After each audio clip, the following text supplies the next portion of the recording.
Could you like move this way a bit? I mean, you could just shove, like, move. Wait, for real? What? That's Kanye West. That's pretty funny. It's day 5 of Techlinked's coverage of CES, our last episode of the week. And as you can see, we're pretty much ready to go. You ready to go, Pella? We gotta get out of here.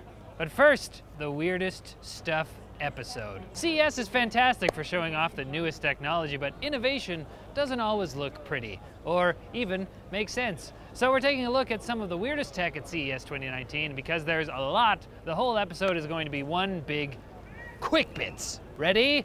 Pella? You're not even paying attention. He's on his phone. Now, I know we've talked about the Lovot a number of times in this channel already, but I just wanted to mention it again in the weirdest stuff episode.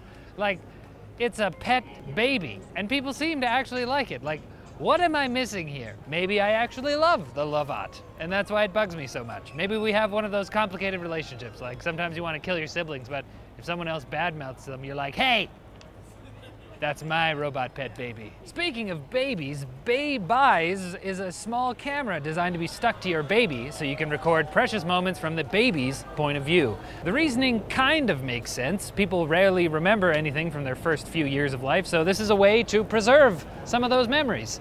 But would I want to remember my parents' facial expressions as they were changing my diapers? I could do without it. Edsel, what's the best thing about having a pet?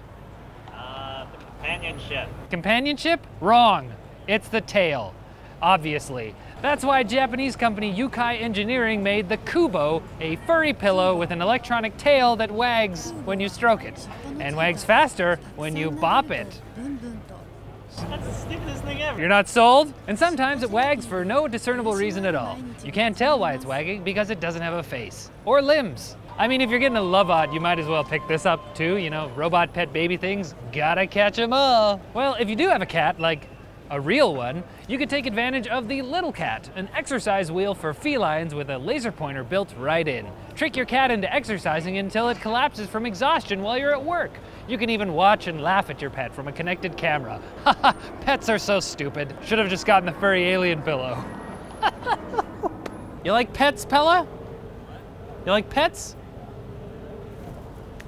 And this isn't a weird product so much as it's a weird statement by Apple. You might have seen that Apple put up a giant ad that's directly visible from the CES main entrance, where we are, that reads, "What happens on your iPhone stays on your iPhone." Well, as Troy Wolverton at Business Insider points out, that might be somewhat true for some iPhone users who don't use iCloud and who don't search using Google, which is the default search engine on iOS, and who don't use Facebook or any of the other apps from the companies you're throwing shade at with this ad. Apple itself doesn't collect iPhone users' data and sell it to companies, but like, that doesn't make it a magically safe phone with impenetrable security. So Apple's advertising adage is about as true as the one about Vegas. What happens in Vegas, stay in Vegas, but it doesn't. They're gonna find out. Now, before we continue down the weirdness list, we gotta thank our sponsor, Seasonic, who helped make Techlinked CES trip possible. Some companies try to be a jack of all trades and end up being a master of none, but Seasonic, they make good power supplies. How long have they been making power supplies? 40 years. When you've been engineering something for 40 years, chances are you're pretty good at it. Seasonic power supplies are dependable, efficient, and deliver outstanding performance. So if you need a PSU for your next build or upgrade, do yourself a favor and make it Seasonic, guys. Check them out at the link below. VR motion sickness is a thing, as Ed can attest. I didn't even know you would be here when I was gonna film this, but I wrote that. Always thinking of me. I like it. So you might think that adding VR headsets to the back seat of a car is not the best idea, but Audi disagrees. It's co-founded a startup called HoloRide to develop a VR game that uses their new e-tron's SUV's movements to inform what the virtual experience looks like, and the results are apparently pretty good. I had this thing on the weird list, but it's kind of weird and cool at the same time. I'm conflicted. Google, Amazon, and Facebook have made smart displays that are meant to sit in common areas in a home like the living room or kitchen, but GE's skipping all that and sticking a smart display right on kitchen appliances. The Kitchen Hub is a 27-inch Android-powered display meant to sit above your stove so Grandma can guide you through making her special recipe, as if you had captured her essence and imprisoned her in your stove. Speaking of ovens, what if you didn't even need to cook your food yourself? The Whirlpool Smart Countertop Oven has a camera inside, which will be able to scan and recognize select frozen foods, automatically choosing the best settings to cook your TV dinner to absolute perfection. I can taste the slightly less rubbery meat now. Here's something that's weird and cool as well, the Cosmo Communicator, a flip phone with a physical keyboard, an external mini display, and 2 USB-C ports. James took a look at it because he was baffled that so many people funded this device on Indiegogo, but walked away only slightly less confused.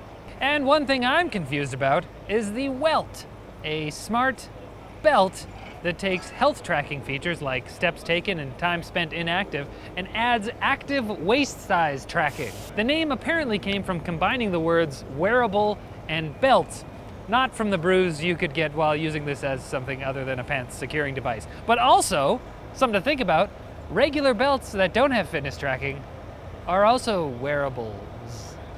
And we already talked about Kohler's NUMI 2.0 intelligent toilet, but this is the weirdest stuff episode, so it's gotta be in here.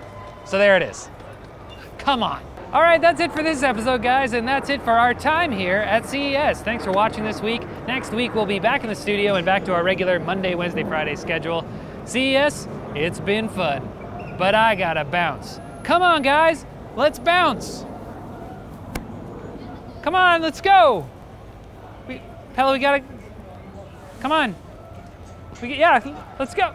Edsel. Oh, he's attached to the camera. Oh, man. See ya.